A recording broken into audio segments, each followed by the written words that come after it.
Assalamualaikum warahmatullahi wabarakatuh.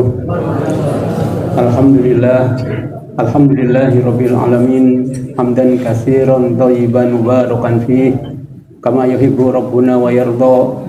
Wassalatu wassalamu ala asrofil anbiya'i wal mursalin wa ala alihi washabihi ajmain. Asyhadu an la ilaha illallah wahdahu la syarikalah wa asyhadu anna Muhammadan abduhu wa rasuluh. Rabbi shrah li sadri wa yassir li amri wahlul 'uqdatam min lisani yafqahu qawli. Hadirin jamaah salat Isya Masjid Al-Ikhlas yang mudah-mudahan dirahmati Allah Subhanahu wa taala. Yang pertama dan utama, marilah kita senantiasa memanjatkan puja dan bersyukur kehadirat Allah Subhanahu wa taala karena atas limpahan rahmat taufik dari Dia-Nya pada malam hari ini kita masih dikaruniai kenikmatan iman, kenikmatan Islam dan juga kesehatan, sehingga kita mampu melangkah, berkumpul, duduk bersimpuh di tempat yang mulia ini dalam rangka untuk melaksanakan sholat Isya dan dilanjutkan dengan sholat tarawih dan sholat witir secara berjamaah.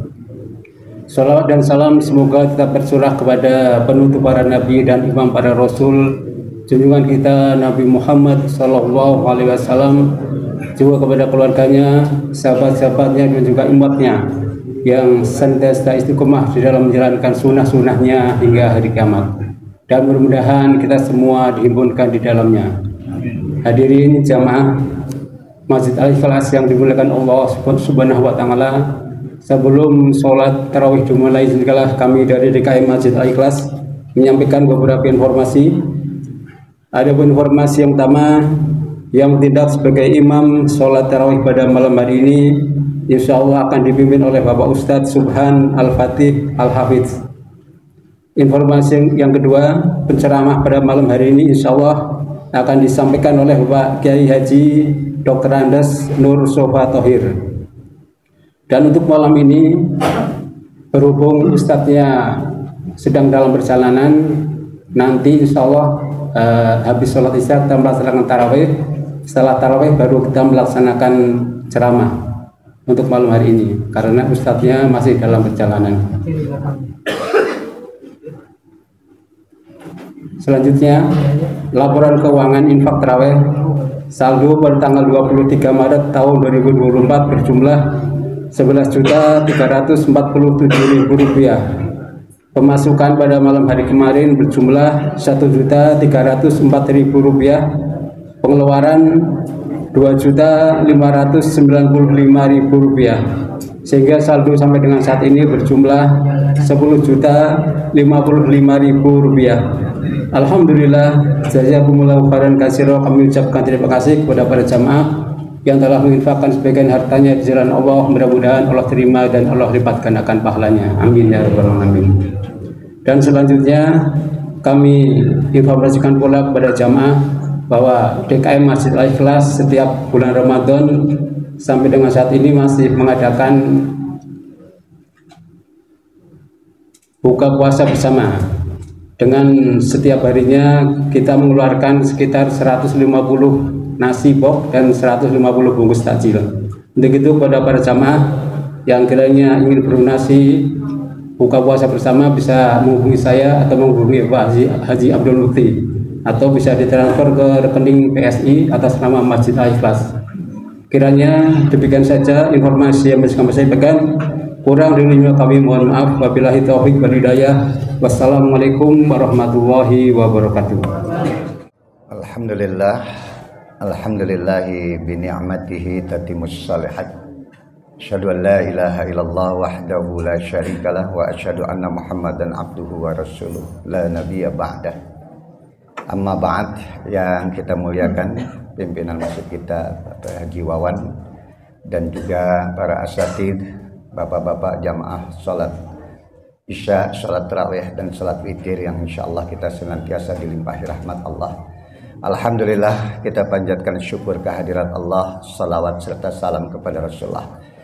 Ada satu hadis Nabi di mana hadis yang disampaikan oleh Nabi ini seperti kontradiksi.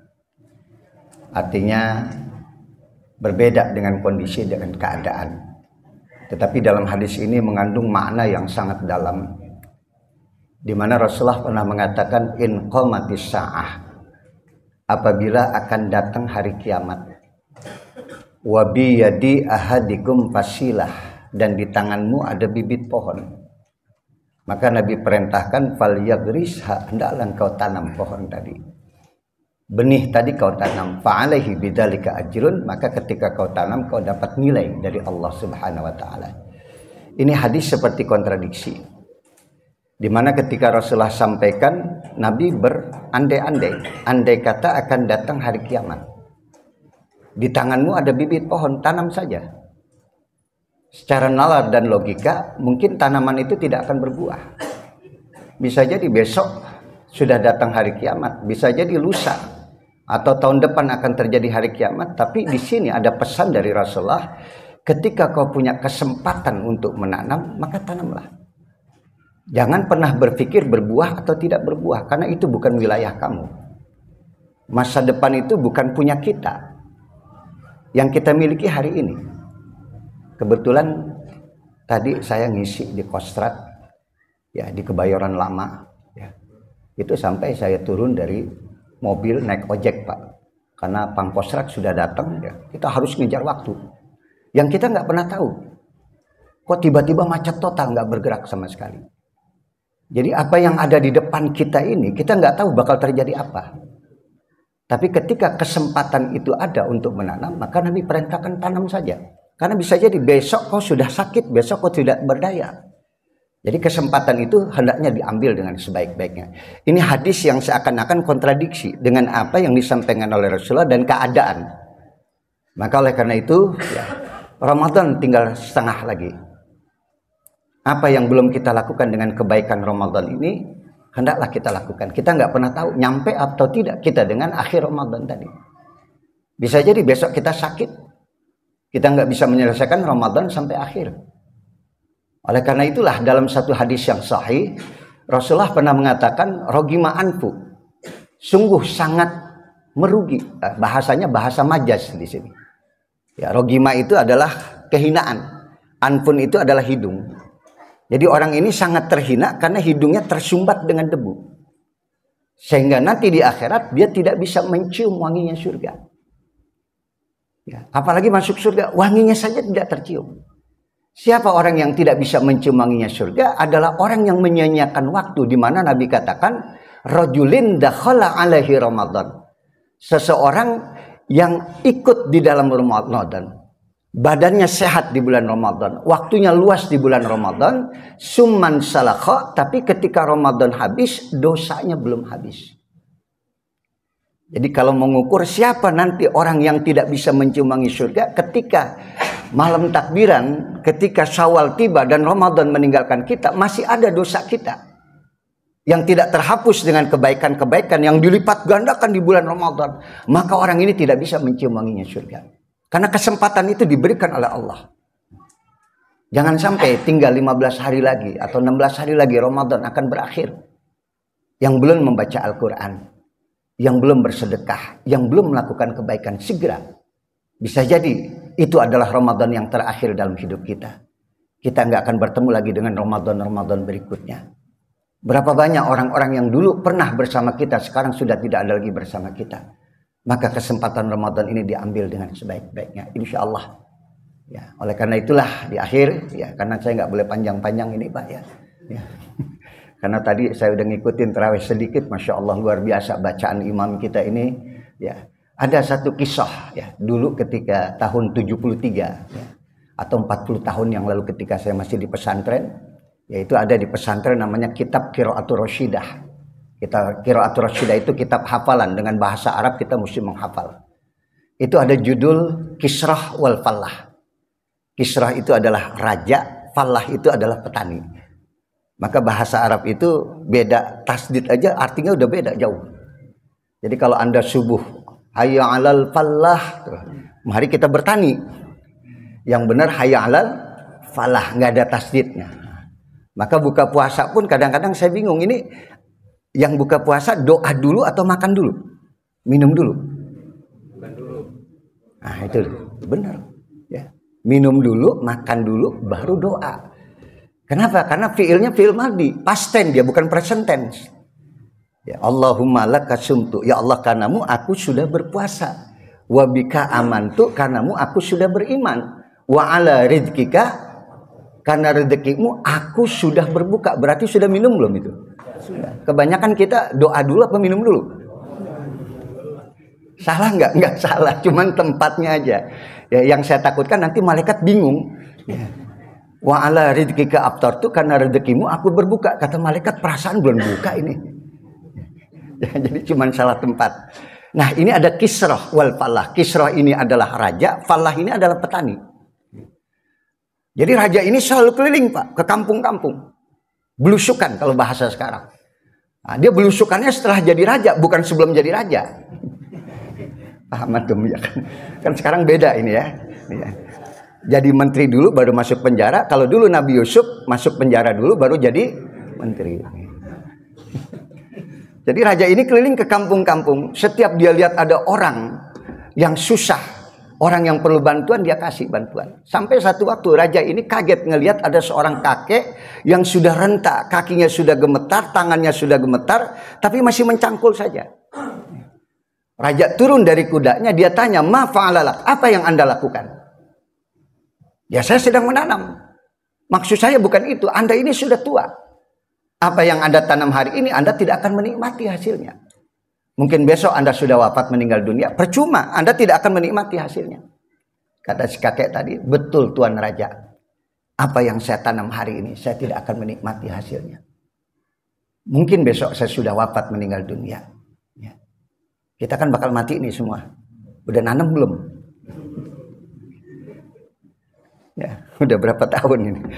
Umur kita rata-rata 60 sampai berapa? 70, rata-rata 60-70. Saya udah kelewat nih Pak, udah 64, udah kelewat 1 tahun. Ustadz kayak udah berapa? 70. Ya kalau udah 70 aman biasanya. Ya kata malaikat nggak usah diapa-apain, ntar juga sandung sendiri. 60-70 tapi masih nanam Pak, masih hadir tengah-tengah kita.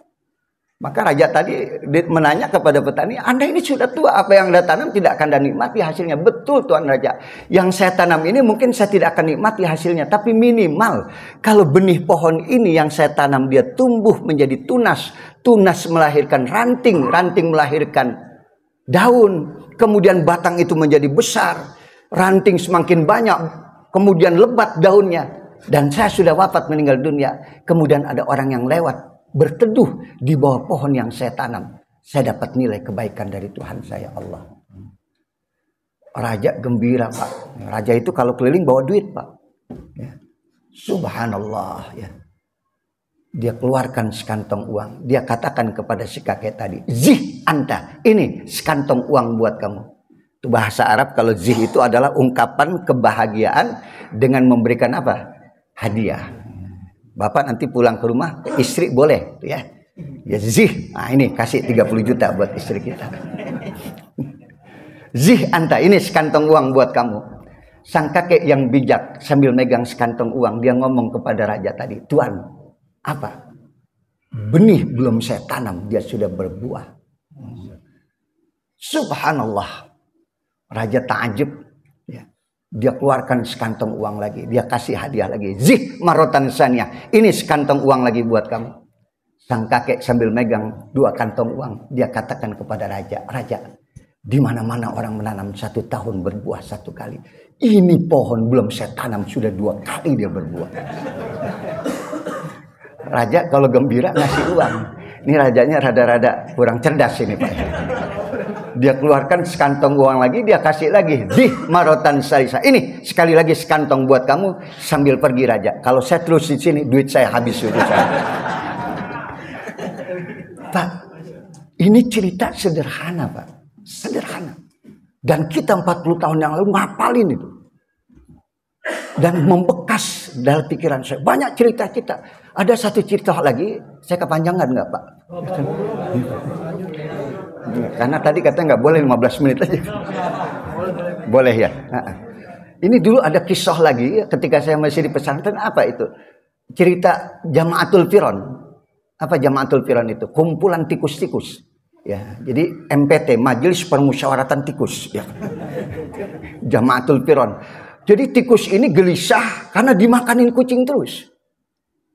Sampai kemudian mereka bikin musyawarah, siapa yang bisa kasih solusi supaya kita ini nggak dihabisin sama kucing, nggak dimakan terus sama kucing. Masing-masing mengeluarkan pendapat. Sampai rupanya ada satu tikus yang sangat cerdas. Pak Ketua, saya usul. Apa usul kamu? Gimana kalau kita gantungin jaros?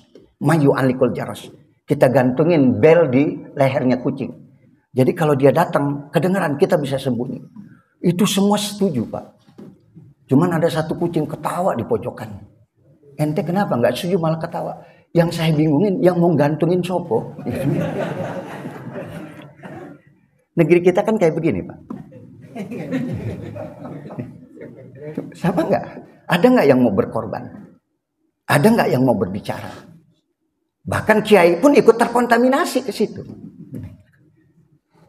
Jadi sekali lagi, ini kesempatan yang baik buat kita Ramadan. Jangan sampai kita sia-siakan. 15 hari lagi, nyampe atau tidak umur kita nggak tahu. Yang belum baca Quran, segera baca Quran. Yang belum bersedekah, silakan banyakin bersedekah. Nanti 10 hari yang terakhir, min ashril awakhir, 10 hari yang terakhir dari Ramadan, banyak itikaf di masjid. Nabi kalau sudah 10 hari yang terakhir bulan Ramadan, sya'zal miqdar, Nabi mengencangkan apa? Ikat pinggang.